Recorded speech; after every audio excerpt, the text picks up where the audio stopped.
bimbinglah kami ya Tuhan, agar kami dapat mengerti dan memahami apa yang akan kami pelajari. Terima kasih Tuhan Yesus. Amin. Nah anak-anak, kita akan melanjutkan pembelajaran kita. Pelajaran 2, menghormati orang yang lebih tua di lingkungan sekitar.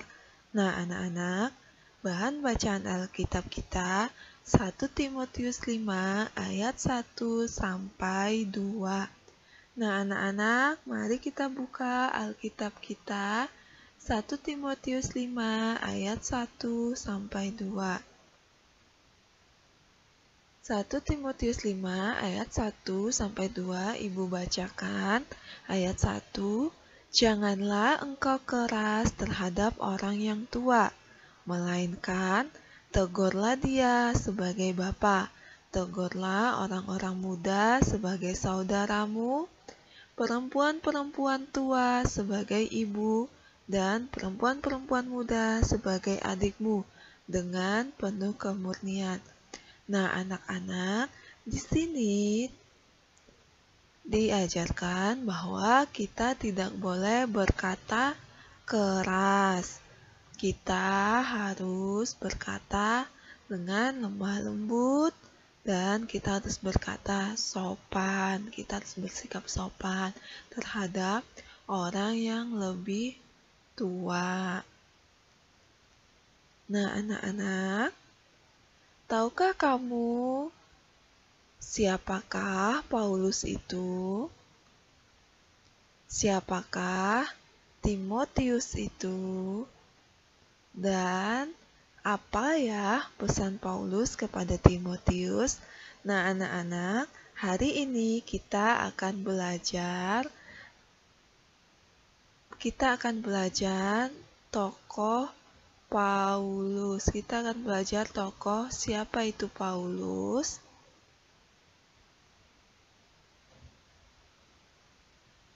Siapakah Paulus? Paulus dilahirkan di Tarsus, daerah Silisia, sebuah pusat kebudayaan dan ilmu pengetahuan Yunani. Nah, anak-anak, jadi Paulus dilahirkan di kota Tarsus. Ia berasal dari sebuah keluarga Yahudi yang berbahasa Aram dan kaya. Nah, anak-anak, hari ke-8 setelah lahir, ia disunat dan diberi nama Saulus. Nah, nama Romawi Saulus adalah Paulus. Sejak kecil ia belajar bahasa Yunani, bahasa pergaulan di Tarsus. Nah, anak-anak, sekitar umur 15 tahun, ia diperkirakan datang ke Yerusalem dan menjadi pengikut seorang yang giat dari golongan kaum Farisi. Semasa mudanya, Paulus dididik di Yerusalem oleh Gamaliel yang memberinya pengajaran mendalam tentang agama Yahudi. Nah, anak-anak, Gamaliel adalah guru Paulus. Sesuai dengan kebiasaan Yahudi, Paulus belajar mengerjakan salah satu pekerjaan tangan. Ia adalah seorang pembuat kemah yang dilakukannya di tengah-tengah kesibukan karya kerasulannya dan dipakainya untuk penghidupan sehingga ia tidak bergantung pada siapapun juga. Nah, anak-anak, pekerjaan Paulus adalah pemberita Injil.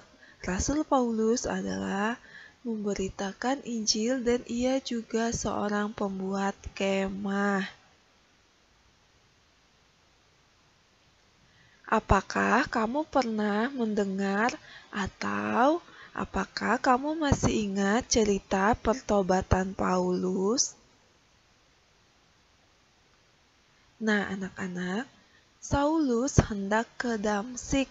Ketika ia sudah dekat kota itu, tiba-tiba cahaya memancar dari langit.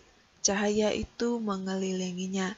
Nah, anak-anak, saat itu Saulus sedang menuju Damsyik. Nah, waktu di perjalanan tiba-tiba ada cahaya memancar dari langit.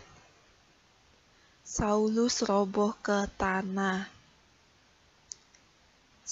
Semua orang yang bersama Saulus mendengar suara, "Saulus, Saulus, mengapa engkau menganiaya aku?" Itu adalah suara Yesus. Semua orang termangun-mangun. Mereka mendengar suara itu, tetapi tidak melihat orangnya.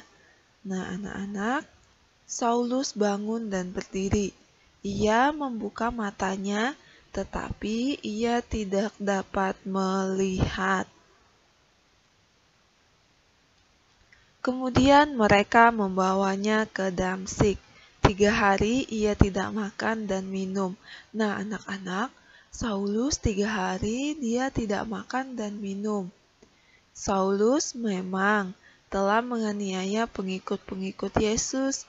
Banyak orang percaya takut terhadapnya. Namun, Tuhan mengutus Ananias untuk pergi menjumpai Saulus. Nah, anak-anak, di sini Ananias berdoa untuk Saulus sehingga Saulus dapat melihat lagi. Pada waktu itu, selaput di mata Saulus gugur, sehingga ia dapat melihat lagi. Kemudian ia dibaptis. Saulus dipenuhi oleh Roh Kudus. Ia memberitakan Yesus kepada orang banyak. Nah, anak-anak, kemudian Saulus disebut Paulus. Ia menjadi rasul yang giat memberitakan Injil. Nah, anak-anak, inilah cerita bagaimana Saulus disebut Paulus. Nah, siapakah Timotius? Apa pesan Paulus kepada Timotius? Nah, anak-anak, di pertemuan berikutnya kita akan membahas siapa itu Timotius dan apa pesan Paulus kepada Timotius. Nah, anak-anak, untuk pertemuan kita hari ini sampai di sini dan sampai jumpa di pertemuan berikutnya. Namun, sebelum kita mengakhiri pertemuan kita, marilah kita berdoa. Anak-anak, kita berdoa. Tuhan Yesus, terima kasih atas bimbingan-Mu. Kami telah menyelesaikan pembelajaran kami hari ini. Tuhan, ajari kami untuk selalu menghormati dan mengasihi orang yang lebih tua dari kami. Amin.